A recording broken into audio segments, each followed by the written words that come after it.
First, before we get the girls up on stage, of course, we have the Rose from last year, Elizabeth Sara, coming to have a few words.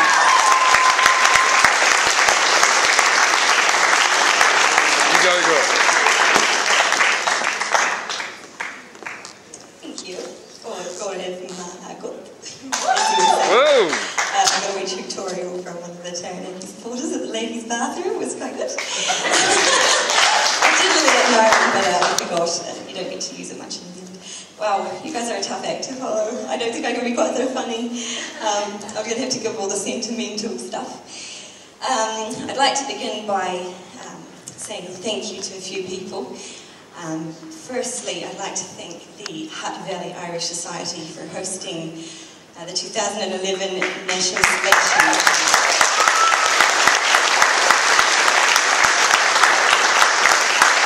There's been a very committed group of people working very hard, and it's that passion and commitment that is absolutely necessary to keep that torch alight.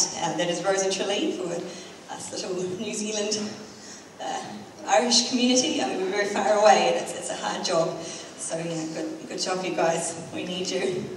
The second group, I'd like to thank the judges and the supporters that got me to Tralee.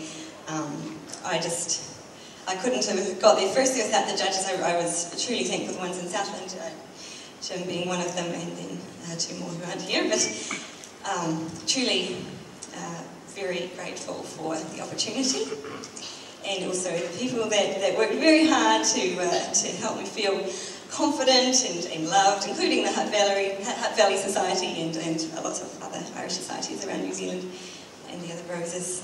And third group I'd like to thank is my family. The combined forces of my parents and God, I think, brought me to be where I am today, the person I am today, and what took me to Tralee. So I would want to honour my parents and God for that. So thank you guys. So just looking back over my year as the Rose, the New Zealand Rose, time has flown. It really has. Quite the year. I can't believe it's already been a year, but I am so excited to see the beginning of one for a new Rose, a new 2011 Rose. It'll be very exciting. Looking back over the highlights, I'm sure you have a small idea about what we get up to. Over there's parades, there's gala balls, there's champagne receptions, there's a lot of glamour.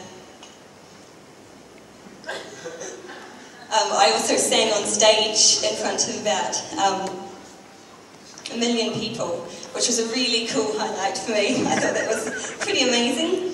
We had good sound. There were some expert people running the show. They were real professionals.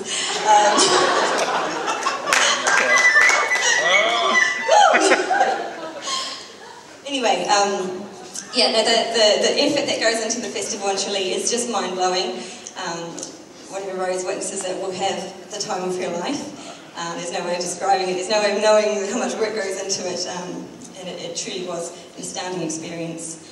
After the festival, I stayed in Ireland. I don't know if I was supposed to or not, but I just had to go with it. And I stayed for about 8 months altogether.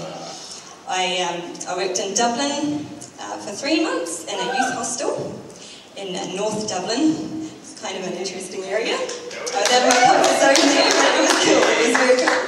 And then I moved out into the country. I moved into County Wicklow and lived and worked with the family, which was what I always dreamed of doing, having sort of a cultural immersion, getting in touch with my Irish roots, what the culture meant.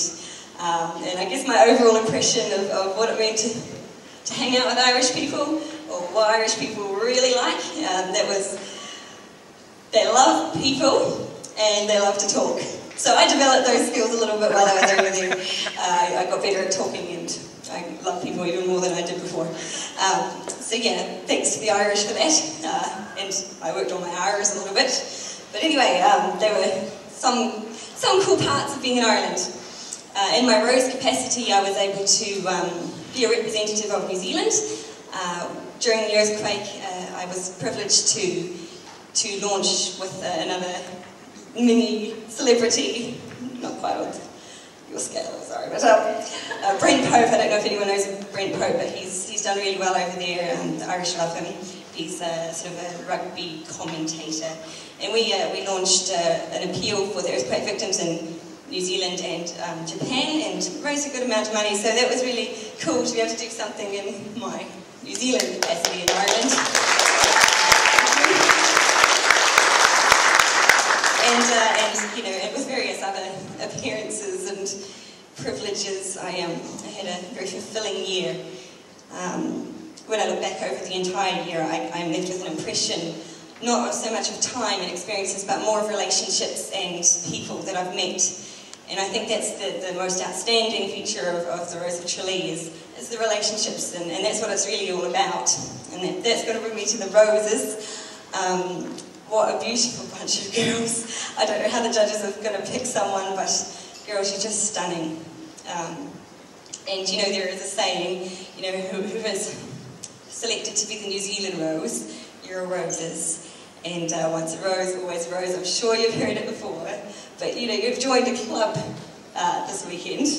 And one of the club members, Vivian Lynch, wrote you a letter, which I'm going to read a little bit out of. She just sent her best wishes to the roses, and she also wanted to extend her gratitude for the time that she had at the festival. So I'm just going to read a little bit of her letter to you, to give everyone, I guess, a sense of what it means to be part of this club, which is the Rose of Tralee. This is the New Zealand Rose of Tralee 2002, Vivian Lynch. I was so excited and nervous at the same time. I stuffed up the poem I recited, didn't sleep with a wink that night, and garbled through my interview with the judges. I took these things in my stride and made every effort to enjoy myself, knowing that I was immersed in one of those moments in life that would be worth treasuring forever. I have made many incredible friends over my years of involvement with Rose of Tralee. Some of my international friends have visited us here in New Zealand.